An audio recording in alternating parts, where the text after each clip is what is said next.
Intrapreneur ये कोई spelling mistake नहीं है, ये एक माइंडसेट है। स्वागत है आपका, मैं Vivek Bindra, founder and CEO बड़ा बिजनेस.com। ठीक पढ़ा है आपने थंबनेल पे, एंटरप्रेन्योर वर्सेस इंट्राप्रेन्योर। संपूर्ण ज्ञान दूंगा। ये कैसा माइंडसेट है? मोदी जी बोल रहे हैं आजकल आप हो जाओ आत्मनिर्भर यानी कि सेल्फ रिलायंट, लेकिन एम्प्लॉय अगर बन जाए इंट्राप्रेन्योर वो जाता है आत्म प्रेरित।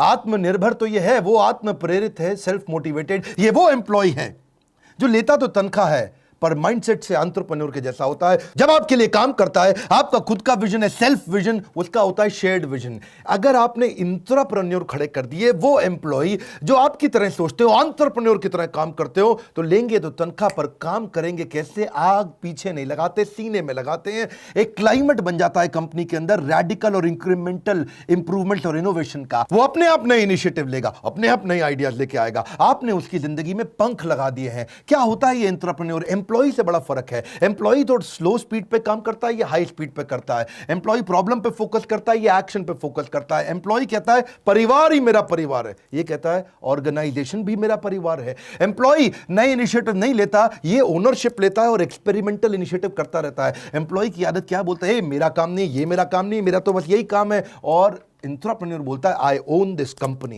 वो कहता है खाली ये काम नहीं, पूरी कंपनी मेरी है। इसीलिए एम्प्लॉय कंज्यूमर रह जाता है, ये कंट्रीब्यूटर और प्रोड्यूसर बन जाता है। इस चक्कर पता है क्या? एम्प्लॉय माइंडसेट के लोग हमेशा रिएक्टिव और पुश स्टार्ट होते हैं, ये प्रोएक्टिव और सेल्फ स्टार्ट होता है। एम्प्लॉय अवेलेबल होगा टाइम टू टाइम, वो टाइम बेस्ड काम करता है। ये अवेलेबल होगा every time, all the time, ये टास्क बेस्ड काम करता है। इंट्राप्रेन्योर का माइंडसेट चेंज हो गया ना।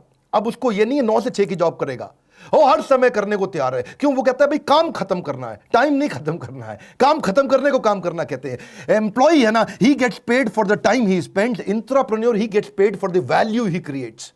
वो कितना आउटकम क्रिएट करता है। ये एम्प्लॉय सोचता है मेरी अर्न लीव कितनी, मेरी कैजुअल लीव कितनी, मेरी सिक लीव कितनी, और वो क्या कहता है? I don't want to leave and I don't want any leave. हमेशा ना एम्प्लॉय फिक्स्ड पे की बात करता है और ये वेरिएबल पे की बात करता है। मैं कुछ एक्स्ट्रा करूं तो मुझे एक्स्ट्रा मिलेगा क्या? एम्प्लॉय सोचता है मुझको प्रमोशन मिल जाए कंपनी में, प्रमोशन इन कंपनी। ये सोचता है प्रमोशन ऑफ कंपनी, यानी कि कंपनी का प्रमोशन हो जाए। एम्प्लॉय हमेशा अपने सपनों के बारे में सोचते हैं और ये सपनों को प्लान कर जाते हैं। एम्प्लॉय थोड़ा हार्ड वर्क करता है, ये स्मार्ट वर्क करता है। एम्प्लॉय दूसरों को ब्लेम करेगा, ये खुद को ठीक करेगा। एम्प्लॉय का ब्रेकडाउन हो जाता है फेलियर में, इसका ब्रेक थ्रू हो जाता है फेलियर में। आपको जानना चाहते हो कि ये करे कैसे? अरे ऐसे एम्प्लॉय कैसे मिलते हैं, ऐसी ऑर्गेनाइजेशन कैसे बनती हैं? 8 तरीके बताऊंगा। पहला क्या है? Create cross functional problem solving war rooms. यानी कि अपनी टीम्स बनाओ अलग अलग डिपार्टमेंट की, एचआर को भी, फाइनेंस को भी, मार्केटिंग को भी, सेल्स को भी, ऑपरेशंस को भी। लोगों को जोड़ो, उनको एक प्रॉब्लम दो, बोलो प्रॉब्लम सॉल्व करके दिखाओ। उनको एक गोल दो, बोलो ये अचीव करके दिखाओ। इससे वो सोचना शुरू करेंगे, एक कल्चर आना शुरू होगा। और उसमें क्या करो आप? Encourage trial and error.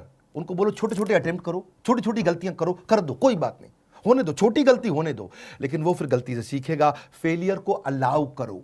अगला पॉइंट क्या है? ईसॉप और रिवॉर्ड और ग्रोथ पाथ। ये ग्रोथ पाथ बड़ा इंपॉर्टेंट है, ईसॉप बहुत इंपॉर्टेंट है। ईसॉप मतलब एम्प्लॉय स्टॉक ऑप्शन। हमारा जो 2 साल का कोर्स है वहां हमने ईसॉप डिटेल में समझाया है कि आप एम्प्लॉय को स्टॉक ऑप्शन यानी कि अपने शेयर होल्डर कैसे बना सकते हो। उसको 1% का, आधा परसेंट का, 2% का, 4% का शेयर होल्डर बना दो। तनख्वाह के साथ जब उसको शेयर मिलते हैं उसको लगता है कंपनी ग्रो कर रही है, मैं भी ग्रो कर रहा हूं, क्योंकि वो ओनर बन जाता है। उसका ग्रोथ पाथ बनाओ। वो कैसे बनेगा? मैनेजर से, जनरल मैनेजर से, असिस्टेंट वाइस प्रेसिडेंट से, वाइस प्रेसिडेंट से, चीफ मार्केटिंग ऑफिसर या चीफ सेल्स ऑफिसर या चीफ स्ट्रेटजी ऑफिसर या चीफ ह्यूमन रिसोर्स ऑफिसर। उसको ग्रोथ पाथ दो, उसको एक पिता की तरह सपोर्ट करो। और पर्सनल मेंटरिंग अराउंड गोल ओरिएंटेशन, ये बड़ा इंपॉर्टेंट है।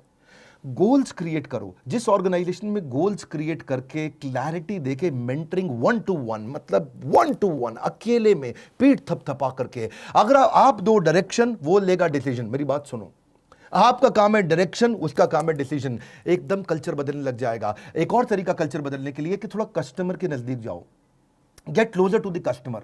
कस्टमर सेंट्रिसिटी, क्योंकि कस्टमर आपको बताएगा उसको क्या चाहिए।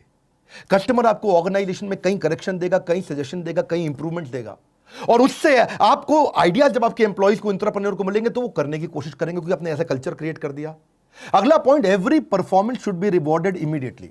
कुछ भी अच्छा करे कोई, उसको कर दो। क्योंकि देखो मेरी बात सुनो, जिस व्यवहार पे दोगे पुरस्कार, वही तो व्यवहार दोहराएगा बार बार। Effort that is appreciated gets repeated.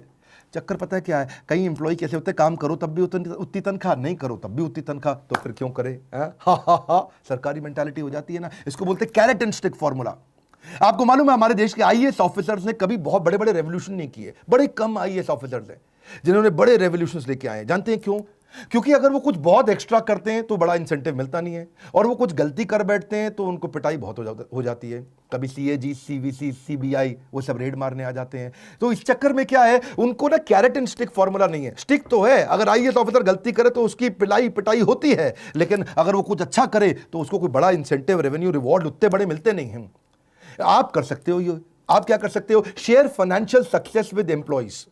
कुछ भी अगर आपको बड़ी फाइनेंशियल सक्सेस आ रही है, शेयर करो, इंसेंटिवाइज करो किसी इफेक्टिव आइडिया को। अगर आपका एम्प्लॉय कस्टमर का सेटिस्फैक्शन बढ़ा दे, या आपका रेवेन्यू बढ़ा दे, आपकी कॉस्ट घटा दे, 3 बातें बोली है मैंने। कस्टमर का सेटिस्फैक्शन, आपका रेवेन्यू या आपकी कॉस्ट। रेवेन्यू बढ़ाए, कॉस्ट घटाए, सेटिस्फैक्शन बढ़ाए, इनमें से कुछ भी कर दे तो उसको फाइनेंशियल रिवॉर्ड दो। देखो फाइनेंशियल रिवॉर्ड में ना नुकसान नहीं है, क्योंकि कॉस्ट मूव्स विद प्रॉफिट। जब प्रॉफिट बढ़ेगा तभी तो कॉस्ट आएगी आपके, जब वो पैसा लेके आएगा तभी तो देना पड़ेगा आपको। आप प्रोडक्टिविटी गेन को शेयर कर सकते हो। भाई एक्स्ट्रा प्रोडक्टिव हो जाएगा तो तुझे दे दूंगा मैं। हाँ, इससे हायर प्रोडक्टिविटी अपने आप आएगी, वर्कर की लॉयल्टी अपने आप आती है। इंसेंटिव के कई तरीके हमने अपने 2 साल के कोर्स में बहुत तरीके डिटेल में दिए हैं। यहां थोड़ा मोटिवेशनल और शॉर्ट वीडियो होते हैं, वहां डिटेल में जाते हैं। जैसे आप बोनस दे सकते हो। बोनस क्या है? Time taken upon time allowed. आपने अलाउ किया 8 घंटा, उसने काम कर दिया 4 घंटे में, यानी कि 50% ज्यादा जल्दी काम कर दिया, आप उसको बोनस दे सकते हो। मेरिट बेस्ड होते हैं, कमीशन बेस्ड होते हैं, आउटपुट बेस्ड होते हैं, प्रॉफिट शेयरिंग बेस्ड होते हैं, को पार्टनरशिप बेस्ड होते हैं, गेन शेयरिंग बेस्ड होते हैं, ईसॉप बेस्ड होते हैं। आप बहुत तरह होते हैं इंसेंटिव। आप क्या कर सकते हो? उसको और बेनिफिट दे सकते हो, करियर डेवलपमेंट ट्रेनिंग दे सकते हो। पैसा नहीं देना तो उसको रिकॉग्निशन दो, ट्रॉफी और सर्टिफिकेट दे करके, या उसको कोई गिफ्ट का कार्ड दे दो, उसको कोई फाइन डाइनिंग एक्सपीरियंस के कूपन दे दो, उसको कोई प्रेफर्ड पार्किंग भी आजकल जबरदस्त चीज हो गई भैया। पार्किंग कम है, आपने एम्प्लॉय की पार्किंग का स्लॉट बना दिया, वो आता है बड़े एकदम समझो चौधरी जी, हाँ आज हम अपनी गाड़ी लगाएंगे, ये हमारी गाड़ी की जगह है। सब गाड़ी बेचारे पार्किंग ढूंढ रहे हैं और वो आराम से, क्योंकि ना उसको एक सेंस ऑफ प्राइड आता है, ये मेरी रिजर्व्ड पार्किंग है, इतना इंपॉर्टेंट हूं मैं। आप उसको कुछ टेक गैजेट्स भी दे सकते हो, उसको कोई ट्रैवल वाउचर, कोई वीकेंड गेट अवे कि भाई बाजू में चला जाए घूमने के लिए, थोड़ा कोरोना घटने दो, बाकी ये सब चीज़ें काम आ जाएंगी आपको। उसको कोई प्रेसिडेंट क्लब दे सकते हो भाई, इसके अलावा से क्लब मेंबरशिप दे सकते हो, बाजू में कोई लंच विद एग्जीक्यूटिव कर सकते हो, उसको कोई जिम मेंबरशिप दे सकते हो। कितने याद है मेरे को ना, इतने सारे जल्दी जल्दी बोलता हूँ। एंटरटेनमेंट की टिकट देख सकते हो। 4 बातें याद रखना, गोल्डन स्टेटमेंट दे रहा हूं। Firstly, enable them to become opportunity scanner and producer, and then become their advocates in making them PNL और BU head। क्या मतलब हुआ? आप उनको एनेबल करो, उनको बोलो नई नई अपॉर्चुनिटी ढूंढ के लाएं, अपॉर्चुनिटी स्कैनर, ताकि वो प्रोड्यूस करें अपॉर्चुनिटी ढूंढ करके, और आप उनके एडवोकेट बन जाओ, उनको PNL यानी कि प्रॉफिट एंड लॉस का हेड बना दो। भाई तेरा ये डिपार्टमेंट है, ये तेरे 25 सेल्स के लोग हैं, तू उनको हेड कर रहा है, जितना इनका खर्चा है और जितनी ये कमा के देंगे, वो जब कमा के देंगे जितना प्रॉफिट होगा, उस प्रॉफिट में 5% तेरा भी शेयर है। आपने उसको PNL हेड बना दिया, प्रॉफिट एंड लॉस का हेड। आपने उसको BU हेड बना दिया, बिजनेस यूनिट हेड। गूगल ने ऐसे ही तो किया है, आज तक गूगल ने यही किया है। इतना कहते गलती करो, नई नई गलती करो, रोज नई गलती करो, पुरानी गलती मत दोहरा देना बस। गूगल ने सारे ऐसे प्रोडक्ट बनाए, उनका जीमेल भी ऐसे बना, उनका ड्राइवरलेस कार भी ऐसे बना, उनका गूगल मैप्स भी, एंड्रॉइड भी, ये सब इंट्राप्रेन्योरियल मॉडल से बने हैं। मैं आपको बेस्ट अमेरिकन और ग्लोबल ऑर्गेनाइजेशंस के मॉडल ला करके देता हूं। हमने अपने 2 साल के कोर्स में भी आपको HR संबंधित, एम्प्लॉय प्रोडक्टिविटी संबंधित बहुत चीजें दी हैं कि एम्प्लॉय को रिटेन कैसे करें, उसका succession planning, leadership in pipeline कैसे लाएं, हाई परफॉर्मेंस कल्चर कैसे क्रिएट करें, नया आदमी रिक्रूट करके कैसे लाएं, जो बढ़िया आदमी उसको रोक के कैसे रखें, रिटेंशन या उसकी मैनेजरियल एफिशिएंसी कैसे लेके आए, कॉम्पेंसेशन कैसे बनाया जाता है, सैलरी स्ट्रक्चर कैसे डिजाइन किए जाते हैं। बड़ा इंपॉर्टेंट है, आपको पता ही नहीं सैलरी स्ट्रक्चर कैसे बनाए जाते हैं, बैंड कैसे तैयार किए जाते हैं कि भाई कौन जनरल मैनेजर, कौन मैनेजर, ट्रेनिंग एंड डेवलपमेंट कैसे होगी, उनकी ऑनबोर्डिंग का प्रोसेस क्या है, क्या फॉर्म्स देने, उनको रिवॉर्ड कैसे दिए जाएंगे, शेयर कैसे कंपनी के दिए जाते हैं, EAPA के जॉब डिस्क्रिप्शन क्या है, रिव्यू कैसे किए जाएंगे, एग्जीक्यूशन एक्सीलेंस क्या होता है, उनके KRA KPI कैसे बनाते हैं, सेल्फ कोचिंग डायरी कैसे बने, खुद को ही कोच कर ले, अपने आप ही कर लेगा कोच, वो